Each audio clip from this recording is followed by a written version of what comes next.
with Tickled Pink Airbrush, and I'm here with my friend Kristen today. We're going to do some makeup. So this is our airbrush kit here. It comes with the compressor, the airbrush gun, and then you get three things: the foundation and the waterproof sealant and moisturizer. So we're going to start off by turning the machine on to high, and I always do all my makeup on low. That just adjusts the airflow. So I'm going to start off with a few drops of moisturizer. About 4 drops is all you need. Alright, ready for this, Kristen? Yes. Okay. So I'm using the little cotton round because I don't want to get something in her eyes, and you don't see the moisturizer. What we found though is the reason we use our moisturizer is because if you wear something really heavy like a cream type moisturizer underneath the airbrush makeup, it's just so heavy the makeup doesn't tend to wear as well. So that's the purpose of using the airbrush moisturizer.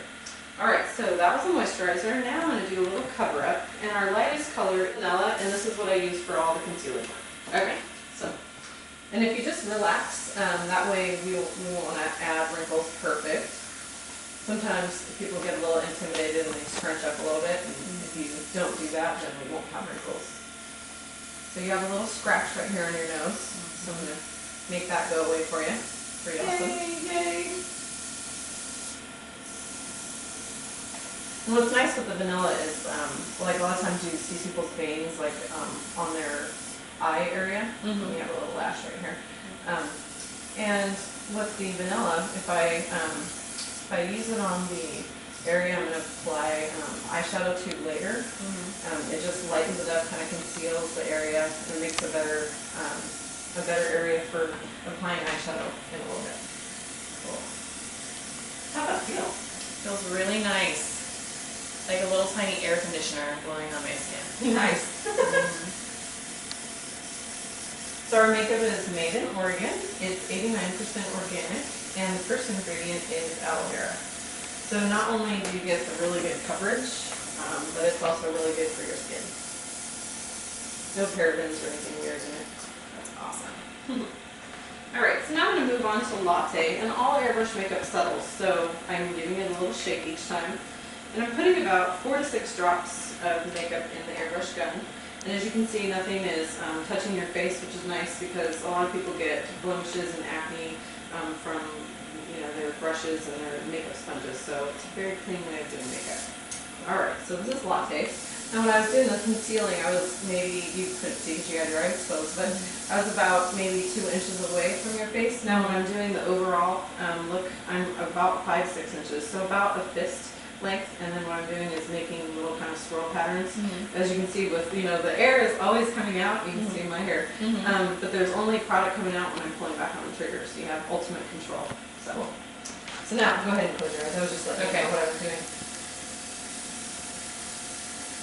So we're just kind of really doing light layers, and we're just building on over top of like the light makeup, the vanilla that I put on before.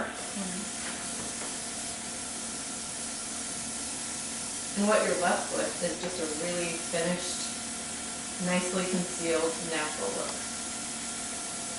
And it's not a caked on. A lot of times when I'm doing makeup demonstrations, a lot of women are like, well, I'd like to try the makeup, but I don't like the feel of foundation because it feels heavy. And I don't have that feeling with our airbrush makeup. Do you feel like it's heavy? No, not at all, which I'm the same way. Like, I don't wear foundation actually because I hate how it feels on my skin, So we're pretty good on the coverage. I'm going to put a little bit more color in, and what I've done now is put 2 different colors in the gun, and that's the other nice thing about airbrush makeup is instead of having your summer makeup and your winter makeup because you go on vacation, you get a little sun, with this you can put the colors that you want to mix and put your finger over the end, pull back on the trigger, and it mixes it for you. Oh, cool. So, and you can do that with blush and eyeshadow, like if you ever get a blush and you're like, oh, that's a pretty color, and then you get it and you try it on and you're going, ooh, that's too dark, you can mix it with a little foundation. Awesome. Kind of neat. Yeah. So now I'm going to put a little bit more, this is just a slightly darker with the mixed colors, and that was mocha and latte. So we've gotten that. Pretty good foundation there. I'm going to put a little blush. Gotta have blush. Gotta have some rosy cheeks. And this is our neutral. It's just a nice color because you don't have to pick if you're going to be warm or cool. And like I said, if you find that it was either too light or too dark, if it's too dark for you, you could add a little bit of foundation and mix. Or if it's too light for you, you could add bronzer or darker foundation and mix. So yeah, very versatile. So many options. Yeah. So I'm just going over the cheek area, like if you've gone on a run and you come back and your cheeks are a little bit flushed. That's kind of the look I go for. I can always do more, and I can do contouring as well. If I wanted to with bronzer, I could have you do like fish face, and I could do like the bronzer underneath. But you have beautiful cheeks, so we won't worry about that. Thank you. So when I was talking about bronzer, I do like bronzer for like the neckline and the upper décolleté and stuff, and it kind of brings the whole look together. So this is bronzer. Okay. Do you usually wear bronzer?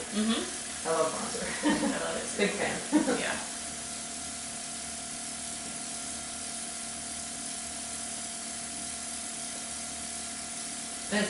It's nice. I don't know if you've noticed, but everything I'm doing is just putting a little bit of color in here. I don't have to rinse in between, which is nice because you don't have to go, oh, well, now I'm going to switch to bronzer. Now I'm going to switch to this. You just run the color out, that's why I kind of keep these two, because then I can see the next color that's coming in. So I really like your shirt. I've got kind of it's coriander. It's kind of a silver. Is that okay for eyeshadow? Oh yeah. Cool. Totally. And then, so I like to do, I don't know how you usually wear your eyeshadow, but what I like to do is do like the lighter color on the top and then do a little darker color on the bottom. Okay, Yeah, cool. perfect. And it only takes just a few minutes to dry, sometimes just a few seconds, but it kind of depends on like the humidity. And so I started several minutes ago with the really light concealer, which is already dry by now. And then if you leave your eyes closed for a minute while I'm doing the other color on the bottom, then that color will dry, and you won't have a crease. So this is maroon. It's kind of a fun color to do, just kind of a sort of a smoky eye look. Not an overly done smoky eye, but just gives a little bit more depth. Okay. Are you ready to see what I've done? Ta-da! Oh, that's pretty. I like it. Did a lot. Cool. Now the last step, and I always make sure to give the makeup a couple minutes to, dry, sink into the skin, and then after that, I put on the waterproof sealant. Let's say you get hot, sweaty today, or it gets rainy. You don't have to worry about your makeup running. So this is the waterproof sealant, and again, it goes right in the gun right after all the makeup is done. So just lightly close your eyes and I'll put that in, and that'll help protect your makeup for the whole day. So wear it all day until you take it off tonight. Great. Sweet. Thank you. It's really pretty. Cool. I love it. Thanks.